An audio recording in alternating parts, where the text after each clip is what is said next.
ماشاءاللہ سبحان اللہ، بڑے اچھے انداز میں آپ نے دستار بندی کا پرنور منظر اپنی نگاہوں سے سماعت فرمایا۔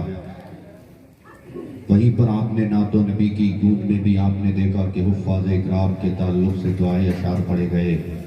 حضرات، تو میں بیٹھا بیٹھا یہی کہہ رہا تھا، اب تک یہ حافظ لوگ کہتے تھے کہ جنگل کا راستہ اب شیرا بتائے گا، جنگل کا راستہ اب شیرا بتائے گا، ان دانش بروں کو پتہ یہ پاگل بتائے گا۔ جنگل کا راستہ اب شیرا بتائے گا، ان دانش بروں کو پتہ یہ پاگل بتائے گا۔ اور تم میلا لباس دیکھ کر فیصلہ نہ کر، تم میلا لباس دیکھ کر فیصلہ نہ کر، میں کون سا درخت ہوں یہ پھل بتائے گا، میں کون سا درخت ہوں یہ پھل بتائے گا۔ اور تو چاہتا ہے قرآن کو مٹا کے رکھ دے گا، تو چاہتا ہے قرآن کو بدل کے رکھ دے گا، تو چاہتا ہے قرآن کو بدل کے رکھ دے گا۔ حضرات، تو شاعر کہتا ہے تو چاہتا ہے قرآن کو بدل کے رکھ دے گا، تجھے تو حضور کا عاشق کچل کے رکھ دے گا۔ تو چاہتا ہے قرآن کو بدل کے رکھ دے گا، تجھے تو حضور کا عاشق کچل کے رکھ دے گا۔ پہلے کہ اپنے نمرود کی تاریخ کو پڑھ، تیرے وجود کو مچھر مچل کے رکھ دے گا، تیرے وجود کو مچھر مچل کے رکھ دے گا۔ حکومت پہ نہیں اللہ پر ایمان رکھتے ہیں، حکومت پہ نہیں اللہ پر ایمان رکھتے ہیں، نبی والے زمانے میں الگ پہچان رکھتے ہیں۔ حکومت پہ نہیں اللہ پر ایمان رکھتے ہیں، نبی والے زمانے میں الگ پہچان رکھتے ہیں، اور قیامت تک ہمیں کوئی گمراہ کر نہیں سکتا۔ ہم اپنی رہنمائی کے لیے قرآن رکھتے ہیں۔ سبحان اللہ سبحان اللہ سبحان اللہ، بہت بہت زندہ ہم باد۔ اپنی رہنمائی کے لیے قرآن رکھتے ہیں۔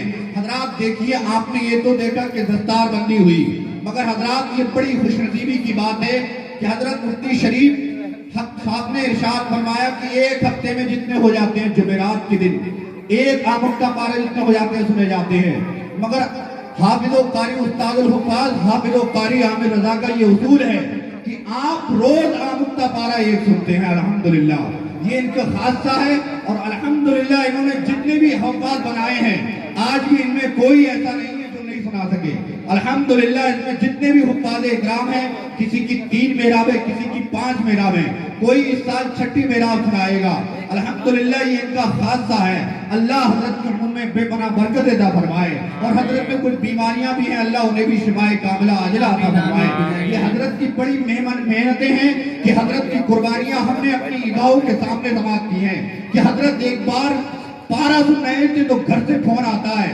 آپ نے گھر سے جب فون آیا تو کسی نے کہا بچے کی طبیعت خراب ہے تو وہ ہاسپٹل میں بھرتی ہے، تو حضرت نے صرف 2 ہی لفظ بولے تھے کہ ابھی میں پارا سن رہا ہوں، بعد میں بات کروں گا۔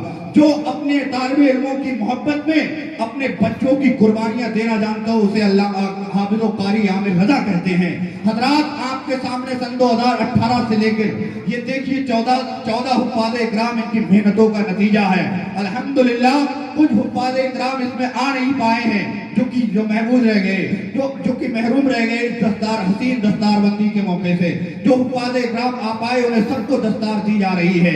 یہ قاری عامر کی یہ دین ہے، اور آپ ان کے بارے میں دعا کریں اللہ رب العزت انہیں صحت اور تندرستی عطا فرمائے، تو آپ کے اسی لکھنؤ میں اور آگے چل کے انشاءاللہ تبارک و تعالی حفاظ اکرام عطا فرمائیں گے۔ حضرات دیکھیے یہ قاری عامر اس طریقے سے محنتیں ہوئی کہ ساتھ ساتھ مفتی عمران صاحب قبلہ اور اتنی محنتیں کرتے ہیں کہ انگلش کا چیپٹر بچوں کو پڑھایا کرتے ہیں 11:30 بجے کے بعد۔ وہیں پر دوسری جانب مولانا اظہر صاحب قبلہ ادادیہ والے بچوں کو پڑھانا، چھوٹے بچوں کو اردو پڑھانے کی تعلیم حاصل دیتے ہیں۔ وہیں پر مولانا قیوم صاحب قبلہ پرنسپل، ان کا تو کوئی جواب ہی نہیں ہے کہ بچوں کا ہر چیز میں خیال رکھنا۔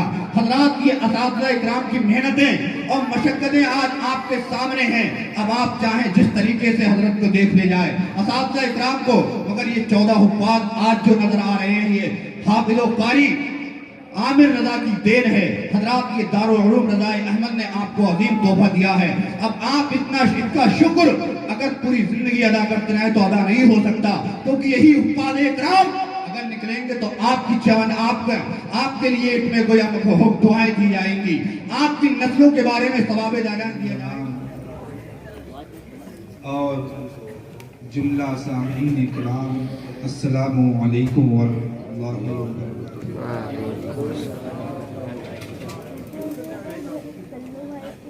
الحمد للمتوحد بجلاله المتفرد وصلاته دوما على خير الأنام محمد والآل والأصحاب هم ما بايع عند شدائد فإلى العظيم توسلي بكتابه وبأحمد. أما بعد فأعوذ بالله من الشيطان الرجيم. بسم الله الرحمن الرحيم. فاسألوا أهل الذكر إن كنتم لا تعلمون. صدق الله مولانا العظيم وبلغنا رسوله النبي الأمين المتين المعين المبين الكريم ونحن ولا ذلك لمن الشاهدين والشاكرين والحمد لله رب العالمين. برادران ملت اسلامیہ، آئیے سب سے پہلے کچھ عرض و معروض سے قبل دونوں عالم کے مالک و مختار سید ابرار و اخیار، ہم گناہگاروں کے غمگسار شفیع روز شمار جناب احمد مجتبی محمد مصطفیٰ صلی اللہ تعالی علیہ وآلہ وسلم کی بارگاہ اقدس پناہ میں اس عقیدے کے ساتھ کہ ہم یہاں سے پکارے تو وہاں سنیں، مصطفیٰ کی سماعت پہ لاکھوں سلام، اور اس عقیدے کے ساتھ کہ دور و نزدیک کے سننے والے وہ کانے لالے کرامت پہ لاکھوں سلام، اور اس عقیدے کے ساتھ کہ جو پڑھے گا صاحب لولاک کے اوپر درود، آگ سے محفوظ اس کا تن بدن رہ جائے گا. پڑھیں الصلاة والسلام علیکہ یا رسول اللہ، الصلاة والسلام علیکہ یا حبیب اللہ، الصلاة والسلام علیکہ یا خیر خلق اللہ، وعلا آلک و اصحابک یا سیدی یا سیدی یا سیدی یا رسول اللہ. وقت 1:20 ہو چکا ہے، جو پروگرام کے اختتامی وقت سے تقریباً آدھا گھنٹہ اوپر ہو چکا ہے. اب بستر کی گرم آغوش ہمیں دعوت دے رہی ہے کہ ادھر آ جاؤ، لیکن آپ سبھی حضرات بیدار ہیں اس لیے کہ نبی صلی اللہ تعالی علیہ وآلہ وسلم کے دین کا پیغام آپ سننے کے لیے بیٹھے ہوئے ہیں. مجھے جو موضوع دیا گیا وہ موضوع ہے تقلید کی اہمیت. میں کوشش کروں گا کہ اس پر تھوڑی سی روشنی ڈالوں. پڑھیں اللہم صلی علی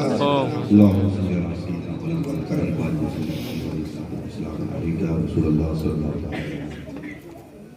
یہ موضوع اتنا اہم ہے کہ آج ہمارے نوجوانوں کو اس نام سے ورگلایا جا رہا ہے کہ آؤ قرآن اور حدیث کی طرف، بے شک نہ جاؤ کسی اور کی طرف. کیوں کرتے ہو کسی امام کی پیروی جب تمہارے پاس ہے قرآن و حدیث؟ جب ہر مسئلہ قرآن و حدیث میں موجود ہے تو تم کسی امام کے کہنے پر کیوں چلتے ہو؟ یہ کہا جاتا ہے. تم کیوں کسی کی تقلید کرتے ہو؟ اور تقلید کو شرک اور بدعت کا نام دیا گیا. حالانکہ انسان اپنی ابتدائے آفرینت سے لے کر موت تک تقلید سے خالی نہیں ہے. بے شک. تقلید کسے کہتے ہیں؟